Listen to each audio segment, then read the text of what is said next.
Bonjour! Alors aujourd'hui, je vais vous présenter un petit exercice très simple, un petit exercice de respiration pour vous aider à avoir la posture adéquate avant d'émettre un son. Alors, vous allez voir, ça va ouvrir votre costale et en plus, au niveau du visage, il va lâcher, donc le son va pouvoir aller venir directement. Alors, je l'appelle la respiration de la peur. Alors évidemment, il n'y a rien de barbare là-dedans.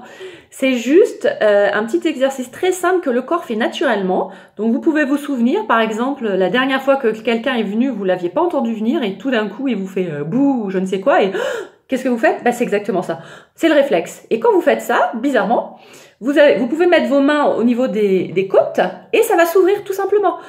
Et au niveau du visage, c'est pareil, vous n'êtes pas comme ça. Vous ouvrez naturellement. Donc c'est...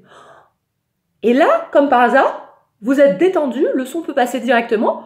Vous pouvez sentir aussi, c'est exactement quand vous ouvrez la mâchoire, il y a un petit trou, vous sentez, comme quand on baille. Donc c'est exactement cette posture, c'est-à-dire le costal est ouvert et également au niveau de la bouche, tout peut passer comme il faut. Ok ?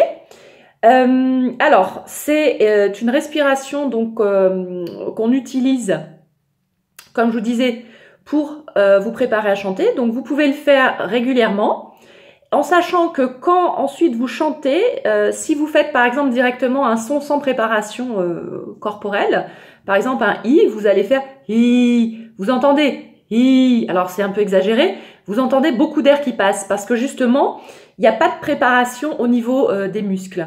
Et ce qu'il faut savoir, c'est que normalement les cordes vocales, quand elles sont utilisées, donc quand on chante, elles vont se mettre comme ça.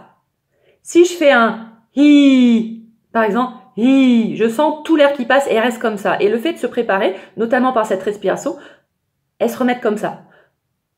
Voilà, donc là, c'est vraiment un petit exercice très simple pour vous aider à bien vous positionner pour attaquer le son de manière correcte.